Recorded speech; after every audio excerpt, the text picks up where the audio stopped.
నమస్తే, welcome to our channel.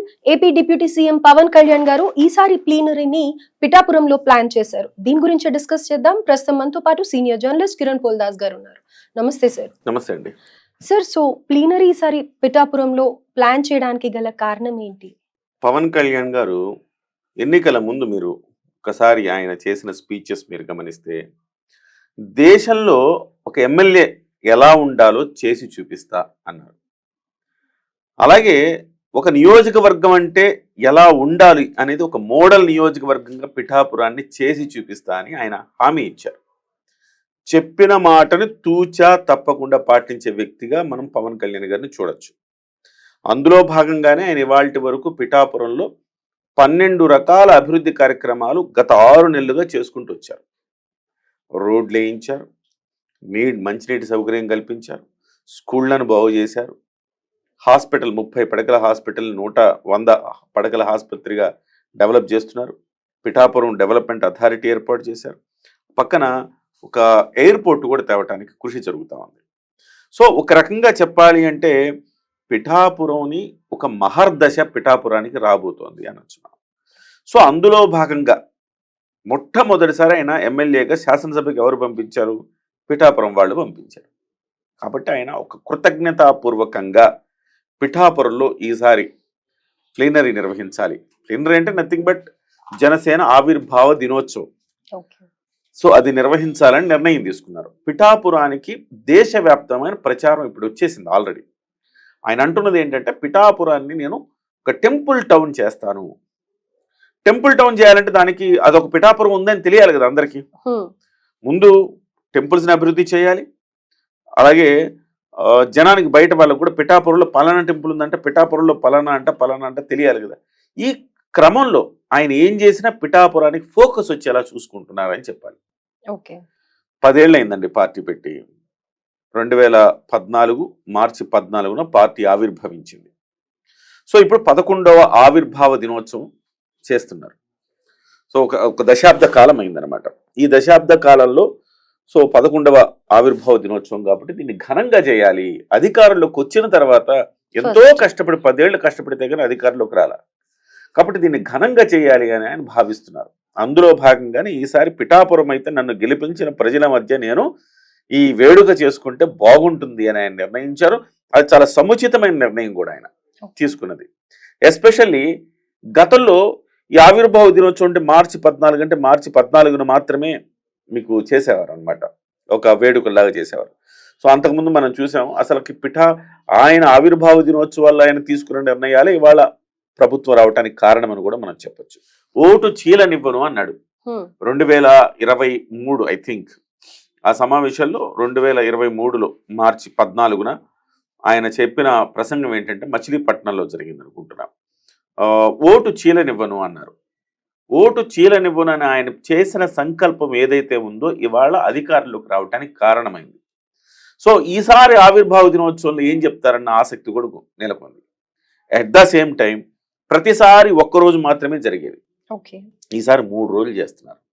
12వ తారీఖు మొదలు పెడుతున్నారు, 13, 14 రకరకాల కార్యక్రమాలు చేస్తున్నారు. ఈసారి తెలుగుదేశం పార్టీ మహానాడును తలపించేలాగా చేయబోతున్నారు. తెలుగుదేశం పార్టీ కూడా మహానాడు 2 రోజుల పాటు 3 రోజుల పాటు చేస్తుంటారు.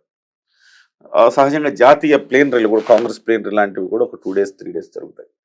అట్లానే ఈసారి కూడా దీనికి ఒక 3 days చేద్దామని నిర్ణయించడానికి మేజర్ రీజన్ ఏంటంటే అన్ని ప్రాంతాల నుంచి కార్యకర్తలు వచ్చేలాగా తీసుకోవటం, ప్రతి ఒక్కళ్ళకు కూడా ఆ భాగస్వామ్యం కల్పించడం, పార్టీ యొక్క నిర్మాణాన్ని సమీక్షించడం, పార్టీ 2029 కల్లా పార్టీ ఏ స్థాయిలో బలోపేతం అవ్వాలి, 2026 ఆవిర్భావ దినోత్సవం కల్లా అంటే 12వ ఆవిర్భావ దినోత్సవం కల్లా ఏం టార్గెట్లు పెట్టుకోవాలి, పార్టీ స్ట్రక్చర్ ఎట్లా ఉండాలి, పార్టీని జనంలోకి తీసుకెళ్లాలంటే పార్టీ కార్యక్రమాలు ప్రభుత్వ కార్యక్రమాలు 2 కలిపి వెళ్ళాలి.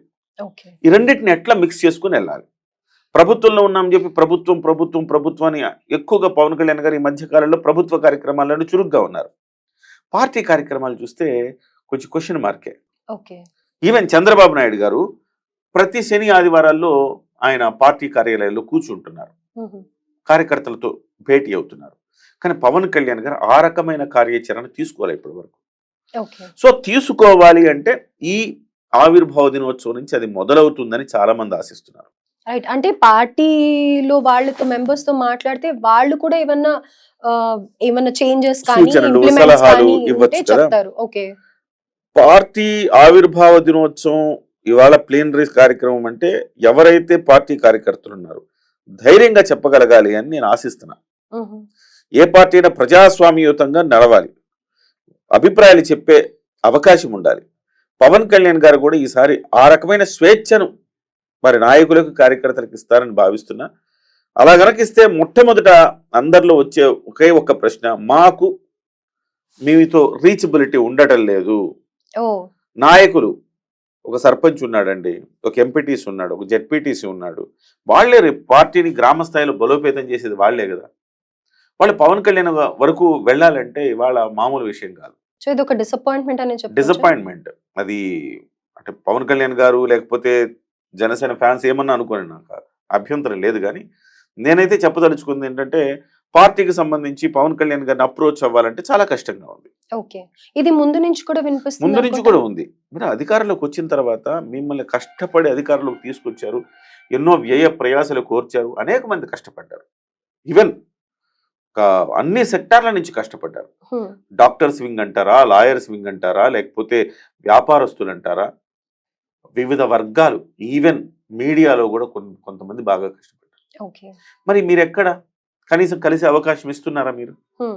ఇచ్చి మళ్ళీ భుజం తట్టి ఒక డాక్టర్లుగా ఉండి మీరందరూ నా కోసం ఎంత చేశారయ్యా, భుజం తట్టి ఇలానే మనం ముందుకెళ్దాం, మంచి సమాజాన్ని నిర్మించుకుందాం అని ఒక మాట చెప్తే హ్మ్. హ్మ్. ఎంత భరోసాగా ఉంటుంది. పవన్ కళ్యాణ్ గారిని కలవాలంటే అపాయింట్మెంట్ దొరకదు, ఎవరిని అడగాలో తెలియదు. ఈ పరిస్థితి ఉంది. హ్మ్. ఈ పరిస్థితులు మంచివి కాదు. మీరు అధికారంలోకి వచ్చారు ఈసారి, చాలా అద్భుతం. కానీ ఇక్కడి నుంచి మళ్ళీ ఎలా ముందుకెళ్ళాలనేది మీరు ఆలోచించుకోవాలి కదా. అధికారంలో లేనప్పుడు ఏమవుద్దంటే మీరు కొంచెం అటు ఇటు అయినా సర్లే, ఆయన టెన్షన్లో అధికారంలోకి తీసుకుని ముందు పార్టీని తీసుకురావాలి అధికారంలోకి, తర్వాత మనం ఇవన్నీ అని అనుకుంటారు. అధికారంలోకి వచ్చిన తర్వాత ఏమనుకుంటారు, మరి నేను ఇంత కష్టపడ్డాను కదా, కనీసం నన్ను గుర్తించిందా పార్టీ హ్మ్. అనే హ్మ్. భావన వాళ్ళలో ఉంటుంది. అవును. ఎన్ని కష్టాలు పడ్డారండి కార్యకర్తలు. స్వతంత్ర ఉద్యమంలో ఎంతైతే ఒక పోరాటం చేశారో అట్లా పోరాటం చేయాల్సి వచ్చింది అందరు. హ్మ్. అరాచక ప్రభుత్వం ఉన్నది గత 2019 నుంచి 24 వరకు. సో అలాంటప్పుడు మీరు కార్యకర్తలకి, నాయకులకు, ఇతర వర్గాలు ఎవరైతే మీకు అండగా నిలిచాయో వాళ్ళందరినీ కనీసం స్నేహపూర్వకంగా ఒక థ్యాంక్స్ గివింగ్ లాగా, గుడ్ మీరు బాగా పనిచేశారు అని చెప్పడానికన్నా ఒక సమావేశం ఏర్పాటు చేయాలి కదా. సో ఇప్పుడు ఈ ప్లీనరీ నుంచి అయినా కానీ పవన్ కళ్యాణ్ గారు కావచ్చు, ఆయన చుట్టుపక్కల ఉన్న వాళ్ళు కావచ్చు, దీనికి సంబంధించిన సీరియస్నెస్ని, ఇంటెన్సిటీని ఆయనకి తెలియచేయాలి. ఆయనకి తెలియదని కాదు, చుట్టుపక్కల వాళ్ళు కూడా సార్ ఇది చేద్దాం సార్, అలా చేద్దాం సార్ అని ఇవ్వాలి కదా. మొత్తం ఆయన చెబితే మీరు తలోపుకుంటూ వెళ్ళిపోతే క్షేత్రస్థాయిలో పరిస్థితులు ఆయనకి ఎలా తెలుస్తాయి? హ్మ్. ఇప్పుడు క్షేత్రస్థాయిలో ఎక్కడో ఒక కాలనీలో ఒకళ్ళ సమస్య ఉందండి, ఆ సమస్య పవన్ కళ్యాణ్ వరకు చేరాలి కదా. అవును. ఆయన పరిష్కరించాలంటే ఫస్ట్ ఆ సమస్య చెప్పేవాడు రావాలి కదా. షూర్. షూర్. అంటే యాక్సెసిబిలిటీ ఉండాలి కదా. ఒకటి, మీరు ఆవిర్భావ దినోత్సవంలో బ్రహ్మాండంగా చేస్తున్నారు, ప్రభుత్వంలో అద్భుతమైన పరిపాలన సాగుతోంది, పవన్ కళ్యాణ్ గారికి మంత్రుల్లో నెంబర్ 1 ర్యాంక్ ఇవ్వచ్చు, అంతా బాగుంది. పార్టీ పరంగా మీరు ఇవాళ తీసుకున్న నిర్ణయం కూడా చాలా గొప్ప నిర్ణయం. ప్లీనరీ 3 రోజుల పాటు నిర్వహించాలని తీసుకున్న నిర్ణయం చాలా సబబు. పిఠాపురంలో నిర్వహించాలని కూడా అంతకంటే ఇంకా గొప్ప నిర్ణయంగా మనం చెప్పాలి. Sir day 1, day 2, day 3 schedule అట్లా ఏమన్నా మీకు తెలుసా? ఏమన్నా చెప్పారా? ఇంకా దాని మీద కసరత్తు జరుగుతుంది. ఒక కమిటీని వేశారు. ఆ ఓకే. కమిటీ వెళ్ళి ఎవరెవరు ఏ బాధ్యతలు స్వీకరించాలి, ఏ కార్యక్రమాలు పెట్టాలని దాని మీద అంతా కసరత్తు జరుగుతుంది. దాని సంబంధించి త్వరలో క్లారిటీ వస్తుంది. బట్ నేనంటుంది ఏంటంటే పార్టీకి సంబంధించిన అంశాలని పవన్ కళ్యాణ్ గారి వరకు చేరవేసేందుకు ఒక యాక్సెసిబిలిటీ అనేది ఆయన తయారు చేసుకోవాలి. ఆయనే చెప్తా ఉంటారు, ఇది మనం అండం కాదు, నా చుట్టూ కోటరీ కట్టేస్తారు, హ్మ్. ప్రతి 3 నెలలకు ఒకసారి బద్దలు కొడుతుంటాను అని చెప్తున్నారు. ఓకే. సో ఎంత బద్దలు కొట్టినా మళ్ళీ కోటరీ వస్తోంది అని చెప్తున్నారు. సో ఈసారి మీరు బద్దలు కొడితే మళ్ళీ కోటరీ ఏర్పడనంతగా బద్దలు కొట్టాలా. ఓకే. మీ చుట్టుపక్కల ఉన్న వాళ్ళు మీకే కాదు జనానికి కూడా ఉపయోగపడుతున్నారా లేదా, జనం సమస్యని మీ దాకా తీసుకొస్తున్నారా లేదా, యాక్సెసిబిలిటీ లేకుండా కట్ చేస్తున్నారా ఏమన్నా అనేది అబ్జర్వ్ చేయాలి. అప్పుడే నిజంగా మీ ప్లీనరీకి ఒక సరైన అర్థం వస్తుందని నేను అంటున్నా. గొప్ప నిర్ణయాలు తీసుకున్నారు. ప్లీనరీ 3 రోజుల పాటు జరగాలి. ఈ జరిగే ప్లీనరీలో పవన్ కళ్యాణ్ గారు స్వయంగా ఒక నిర్ణయం తీసుకోవాలి. Yes, right. ఇలాంటి వ్యవస్థను ఏర్పాటు చేశాను. ఈ వ్యవస్థ ద్వారా నన్ను అప్రోచ్ అవ్వాలంటే మీరు రావచ్చు, మీ సమస్యలు మాకు చెప్పొచ్చు.